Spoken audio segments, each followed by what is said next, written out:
Good afternoon, everybody. As you can see, we are Gary and Richard today. Gary from Barclays, myself from MindClick.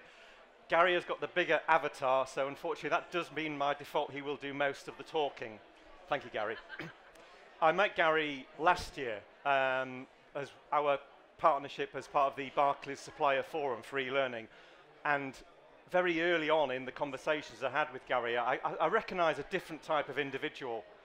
Someone who was really trying to break through barriers, and barriers that we were experiencing as an e-learning supplier as well. And very quickly we started to think about some sort of joint journey we were on to survive in this kind of changing world of e-learning development that we find ourselves. So this really is the essence of that conversation. It is about survival as we find ourselves in a changing world. So, you know, we've got a lot of mirrors on both sides of the equation, from an internal team that Gary manages to ourselves who supply e-learning to organisations. So it's a very honest story about our journey and our kind of evolution, I guess, over the last year. So Gary is going to sort of start the story and then I'll continue after him. Okay, I'd like to start by saying how great is it when you get career advice from your 16-year-old son? Because that's kind of why I started with this. He started working in a garden warehouse, one of these ones where you wear like purple trousers and dungarees, which I found highly amusing. But as a parent, I waited for him with bated breath when he came back from his first day at work. And I said, you know, so how'd it go? And he said, well, the work was fine, Dad, but they made me do this thing called e-learning. And it was shocking. I was like, oh, okay, maybe it'll be better next week. So next week, off he pops to the garden centre in his dungarees, and he comes back and he says, they've made me do 2 more hours of this e-learning, Dad, and it really, really was bad. And at this point, I thought, it's probably best I fess up. I said, yeah, that's kind of the stuff that we do. And he said, what, this mandatory compliance stuff? I said, yeah, that's kind of what we do. And he said, it's really rubbish, Dad, you should be ashamed of yourself. And all I could say was, I know. So I kind of started from this position of knowing we needed to change. And I'm not going to presume to tell you how you need to change for your organisation or how you need to run your learning function. I wouldn't be so presumptuous. But what I will do is I'll tell you our honest tale, if you like. I'd love to say it started from some great powwow, sitting around a fire, having strategic thoughts and conversations with our leadership team about how we move forward. But unfortunately, it was none of those things. It was born out of the fear of extinction. So our head of learning, leadership and talent sat us around a table and said, look guys, I think we're in a spot of bother here. I think we're bordering on becoming irrelevant to our business. And we were like, easy, easy, come on. We do a great job, we work with the business, we're really close to our stakeholders, we're maxed out on how much stuff we're delivering for them. I think you're being a bit harsh there. To which his response was, well, unfortunately, a part of the business has built a learning solution which is in line with where our CEO is going, which is being at the head of the digital revolution. There's a group of cool dudes in the middle of Barclays who have said, you know what? We're going to build a learning solution which will help educate people on the digital revolution. And they've gone and built this, and the feedback we're getting from our business is, this is really cool. This is really great. Why can't you do stuff like that? And he said, what's even worse is we were asked to do that, and we turned it down. We told them that we thought it was a bit trivial, a bit irrelevant, we've got much more serious work to be doing, so we kind of said no. So the genie was out the bottle all of a sudden. We had this really cool DDL, digital driving license, if you ever get a chance to go and have a look at it, over here, and then we had our learning over here. So that set us a conundrum. We either had to change or die. Okay. So I kind of thought it'd be a good question to ask you where you are on your disruption spectrum. So we were kind of sitting in this comfort zone. Yeah, we're doing a good job. Everyone tells they love us. They love us. And actually, on the far right, we've got innovation. I originally put the word fear in there. And I'd like you to ask the question, where are you on that spectrum? So we've got a live poll running here. So if you go to that URL, polev.com/mindclick, we really want to know, are you sitting on a comfort blanket or are you looking at innovation as a quest? This is a word cloud, so just put in the single word, innovation or blanket. Let's see which word ends up being the larger. Oh, interesting. Total results down the right-hand side there, I can see we've got 4. They've evened out again. We really didn't know which way this was going to go, so we're really interested to see where different people are sitting. Interesting, blanket comes in, then innovation seems to kind of even things out again.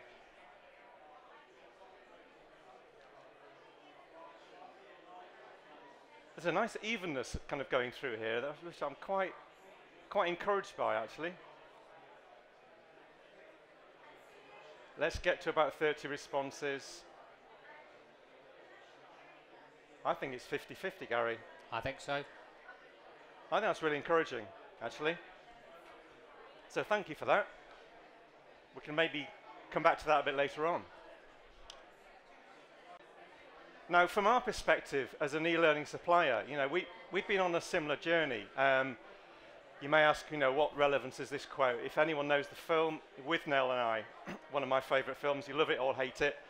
There's a really great scene where Danny the hippie is sitting in a bedroom at the end of the late 60s, reflecting on the state of hippie lifestyle, and it's no longer cool to be a hippie because they're selling wigs in Woolworths, or I guess it's Aldi nowadays. It had reached the end of its tether, and that kind of mirrors where we got to with delivering packaged e-learning solutions. I don't know if you recall, I sit on the e-learning awards, and it's a really privileged position to be in, because we saw a couple of years ago a lot of digital agencies coming in and just delivering great, creative, rich media solutions and wiping the floor from a lot of traditional e-learning suppliers, and it was a real wake-up call for us. And I think it mirrors really well the sort of conversations that Gary was having inside Barclays. We really need to wake up and respond to that, and particularly we were seeing customers a lot more savvy about, they'd experienced some of these solutions as well, and they wanted more. They wanted cleverer technologies, richer media, and a lot more of the app-based developments, which we needed to get into. It was really a case of, moving forward, actually taking a few more gambles with what we're offering, being a lot more creative in graphic design, in learning design, and in the technical space as well, really to survive. So to summarize that, we needed to kind of lose the donkey jacket, to use the metaphor, and really think about, turning our whole business around to kind of support all the new kind of initiatives and drivers that we were getting back from organizations. So I guess the question is, what did it mean for us, the fact that we were in a bit of a pickle, to be frank. And the first thing was to identify where the problem really stemmed. And I wonder, when you're looking at your companies, when you reflect back, you think, well, where are the barriers to this whole innovation lot then? And do you know what our conclusion was? We were the biggest problem. We were like 25 years into the business, we were learning professionals, we kind of knew our business. And we were probably the biggest block and disabler of innovation within our own learning function. So we had some choices to make.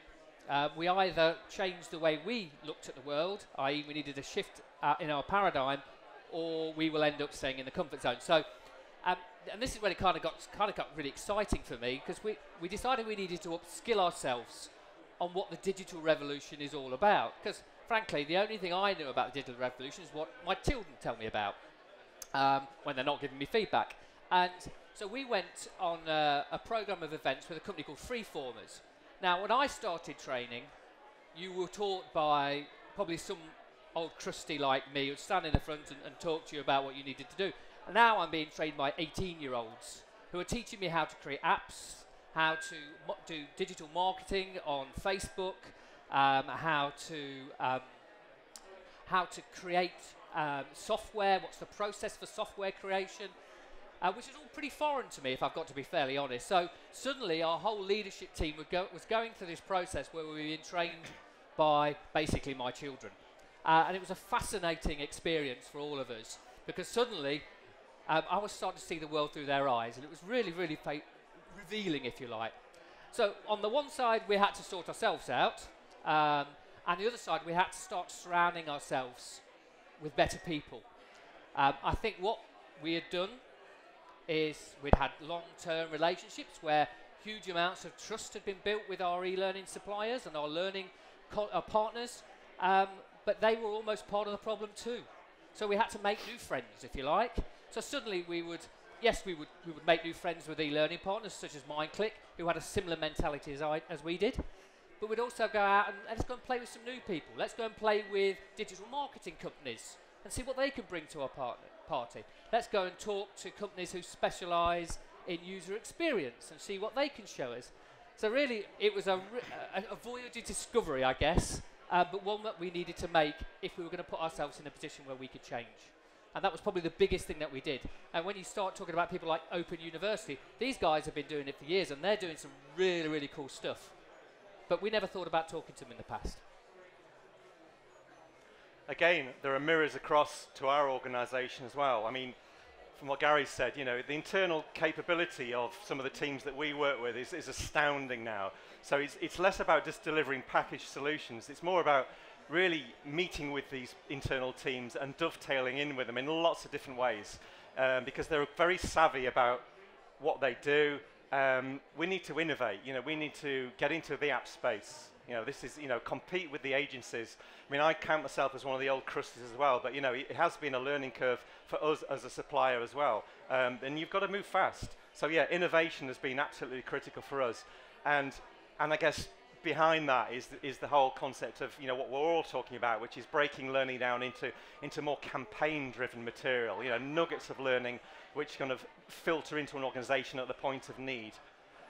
And from that perspective, you know, from some of the latest pieces of work, we're actually involving our marketing department very heavily in the bid process, actually, because effectively we're delivering a marketing campaign with learning attached to it, you know, which gives learners a much longer, more embedded feel for, you know, delivery of a huge amount of material. So, yeah, it's a mirrored story effectively from our side of the equation. So a quick poll for me. How many, hands up, those of you who are a bit like I was and still am to a degree, is when you're hearing of all of these different methodologies, different tools, such as gamification, social learning, campaign-based learning, micro-assets, how many of you are trying to make sense of what they all mean when you start to put them all together? Okay, yeah, a reasonable sum. And I guess that's where we came from. We came from a point of how do we stitch this together into one narrative, and that's when I wrote my paper, which was simply trying to make sense of it for myself to start with, to be honest. And then it became a really great tool for us to go engage with our businesses to say, look, this is how we think the world could be. Are you interested in joining us on this quest to come and to try and build this world? And you know what? The interesting thing was the amount of dialogue it caused amongst our stakeholders actually was probably an overplayed strength, because suddenly everybody was like, yeah, I want that, and I would like it tomorrow if that's all right for you, and I'd like all the bells and whistles. So I think you can get access to the paper. Yeah, we've got a digital copy available there, but we've got copies at the stand. We'll give the link again at the end of the talk. So yeah, this is Gary's kind of thoughts, I guess, embedded in a really nice piece of work here. So again, underpinning what Gary's just said then is, you know, there are a lot of trends, I guess, which we're kind of trying to map onto now.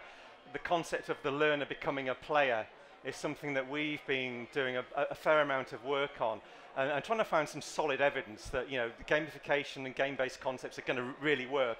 I'm a great one for research, and some of the stats I found recently, I mean, this was talking to an organization that we work with. You know, I asked them, you know, what percentage of the working day do your knowledge workers have to devote to, you know, to their personal learning? And it was 1%. I mean, if that's not typical, then it's a shocking statistic, even if it's less than 10. So this is what we're up against. And I think the concept of a learner becoming more of a player, as in more bite-sized multi-session, is something which, you know, the writing is on the wall. Another statistic, again, this was a huge piece of research in the States. I mean, back in the 70s, I think, the amount of material people actually needed in their head to do their job was in the order of 20 to 30%, if not a little bit more. The kind of the guess nowadays that people need less than 10% of knowledge in their head to do their job.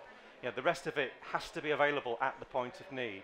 You know, and a lot of what Gary's been talking and thinking about is trying to kind of map onto this new way of learning. And to support that, you know, we need to kind of think about new ways of designing learning materials. You know, we can't use the old methodologies, which I think we are going to come on to in a short while. You know, Gary's mentioned user experience design, and that's something that we're really quite interested in as a concept, because heaven forbid, you know, let's think about the learner. And I don't think we do enough of it. We don't watch the learner. We don't listen to them. We don't listen to their problems. And exactly how are they going to learn on a longer experience, you know, as part of a journey, effectively. And gameplay, you know, introduces loads of great stuff in terms of sessions, in terms of introducing more anxiety into the journey. You know, Farmville, what a great concept for making people anxious about wanting to go back and score more and maintain things in their own kind of personal learning space. And progression as well. You know, these are great, you know, mechanics which we can really embrace as we kind of re-engineer the learning solutions we're creating. So, where do we start? It would have been really easy to start building apps and games and all sorts of stuff really quick, because we were quite excited by this stage. And in fact, we started to do some of that stuff. We started to create all these apps, and then we didn't really know what to do with them. So we started that process, but then we kind of caught ourselves on a little bit and pressed pause, because the one thing that we'd almost forgotten from all the things we'd learned from our digital marketing agencies and from these software companies was actually UX is at the centre of everything. It is our raison d'etre. Everything has to be anchored against, and we didn't really know what our user experience should be. So we found some friends who could help us, a company called Dare, and they took us through a process where we actually sat and watched our users engage with learning. We actually sat and listened to what our users had to say about their experience with learning. And therefore, we were able to start to construct our UX user experience. Now, I guess for every company that's in here, we'll all have a different perspective on that. But these were ours, which were fundamentally around being relevant, being value-adding, surprise, surprise, being fun and playful. Crikey, God forbid that we should have a corporate organisation that allows fun and playfulness. To be surprising. So they have those little things, those reward mechanisms that engages people without becoming leaderboard frenzied. And most of all, and most importantly, to be simple. And interesting, when I reflect back on all the things that my son gave me feedback about, they were kind of those things. They were kind of those things. So I don't think there's anything revolutionary here, but what that is able to do is anchor what we've now started to build into some sound principles that we know work, but that we'll need to test against continuously. And that kind of brings us on to, so that was almost about thinking about our user. That was one half of the jigsaw, if you like. The other half of the jigsaw is how do we behave as a learning function? So I don't know where you guys are on the spectrum of, right, business, this is how we operate. You bring in a whole TNA, role analysis, reams of stuff, and then we will start to construct a learning proposal for you, and then we'll roll out some solutions. That's kind of how we were. That's not how our business behaved. And actually, there's a couple of my colleagues in the audience, and they'll probably remember this. We used to have this tool called DNA. Sounds horrible to start with, doesn't it? And where people could go in and measure where they were against all their capabilities, and then it would spew out some learning solutions that it could do. It took us about 2 years to build this godforsaken thing. And when we built it, it was already redundant because the world had moved on, and actually people didn't use it. So we had to change the way we operated as a function into this kind of iterative approach. Whereas, first of all, we find what is the problem statement. So I often call it our moonshot. What's our moonshot? What's our big ambition here? And ours is around redefining learning. That's massive, and the paper kind of articulates, and everybody wants that. That's great as a start point, but the next point is deciding what we call your minimal viable product, your MVP. So what is it the first thing that we're going to build? So you go from this to this, and that's quite a difficult, excuse me, that's quite, can you hear me? It's quite a difficult conversation to have with your stakeholders because they want this, and you're saying, actually, we're going to build this, and then we're going to test if it works.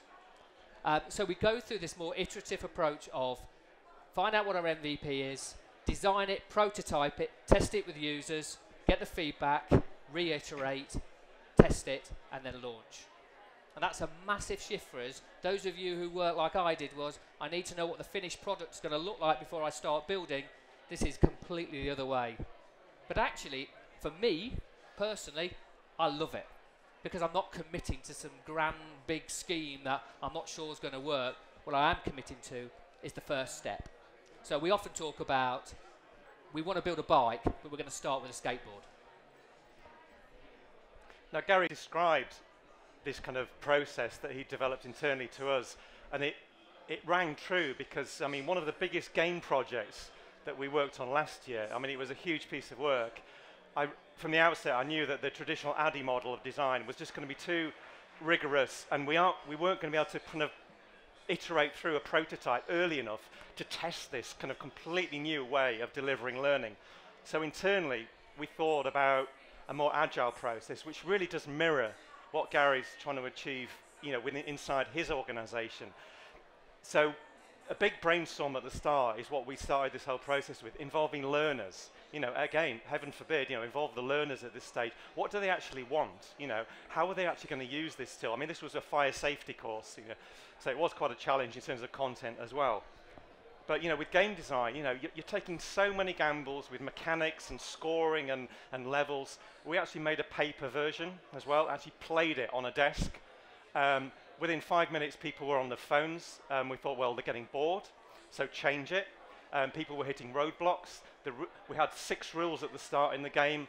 They were confusing, so we cut that down to 3. It was a game board where people had to roll around a board, but they were getting irritated because they weren't landing on the right squares often enough to actually take a learning activity. So again, we simplified the gameplay. It was really, really important. It's fun as well. Involve the stakeholders, involve everyone in the process. And it's just great for buy-in you know, at those early stages as well. And in terms of development, you know, traditionally, you know, your instructional designers will then go away and script the content. They'll hand it to the designers. He'll then hand it to the build team. We've got our teams working in parallel now on projects of this sort of magnitude, which are going to, you know, really change the way we deliver materials. You know, we've got a team working on aesthetics, which is the look and feel. We've got a team working on levels, which is the learning design, you know, how we're going to actually progress through this content. And then we've got the techies working on what we call the game engine, and work on those in sprints, so we actually get something out of each of those areas as fast as possible and get a prototype, you know, within a matter of weeks. You know, we're not going to wait for 3 months until we see something tangible that, again, we can take back to the team at the start, test it. Yeah, yes, it's not a finished product. You know, it was never meant to be, but at least you can see something, you can break it. You know, let's make it fail, because by failure, you know, we improve. This is really working for us. I think it's got a really nice mirror to where Gary's ended up within Barclays. Oops. Yeah, I'd agree with that. We talk about fail fast. That's kind of our philosophy now. Try it, fail it. If it doesn't work, move on. If it does work, right, let's start iterating. And of course, we're about a year into that journey now, and your journeys will be very different. And you'll find I guess you'll start to find your own innovation, what it means for your organisations, and what your MVPs would be. But we're doing some things that we're really quite proud of, that we didn't have the thinking 18 months ago, 12 months ago, that we're now having now. So for an example would be our own secondary technical platform. So the first thing we did was make sure we got the digital driving licence back home. So that's back with our team, because we were quite worried about that. And the second thing was, how can we take the learns where people were telling us how cool this was, that they liked some of the basic functionality, which we were a bit sniffy about, frankly. How could we build that into our own platform? And that's where we are at the moment. We're on our first release of a secondary technical platform which gives you all that functionality, that user experience that, frankly, a lot of the LMSs won't give you, which is around notifications, making the content clear and easy and searchable, trophies, badges, all that kind of neat stuff that everybody's talking about, but in an MVP perspective. So we're about to launch our first version of that, I think in July, and then we'll have a 6-week sprint to our next version, and then another 6 week. So the whole point being, this is an iterative process. It starts now for us, but it will continue to grow, because that's part of our UX, that it continues looks for tomorrow. I think if people do want to see a little bit more of this, I think you've got some screens. You could probably show them back on our stand after the talk. But really, to summarise, I mean, I guess don't be a dodo. You know, survive. I mean, we put this together because we've got a passion on both sides of the supplier-organisation relationship to survive and to evolve. Really look critically, and I think that's what we've both done, is look critically at what we do and what we provide, and think about strengthening partnerships and dovetailing with different organisations, because there really is strengthening numbers. I think it gives you the confidence to take risks as well, which I think we've certainly done, and obviously you can see what Gary has achieved as well. And underpinning everything is really, go back to basics, design for humans, strip away the complexity of the trends and all the kind of fancy words that we see dotted around the shows, and just design for human beings. Yeah, my parting shot would be, I go back to my son. He's 16-year-old, he looks at what I'm doing and said it's not acceptable. If he was building it, he would build it in a very different way. So I've got a choice. I either listen or I die, really. That's kind of what my epiphany was, if you like. So thank you very much. Thank you. There's a link there to the white paper, if you would like to get a digital copy, and to the slide share as well. We've got printed copies of the gamification white paper on our stand, which is just behind there as well. But thank you for attending, and enjoy the rest of the day.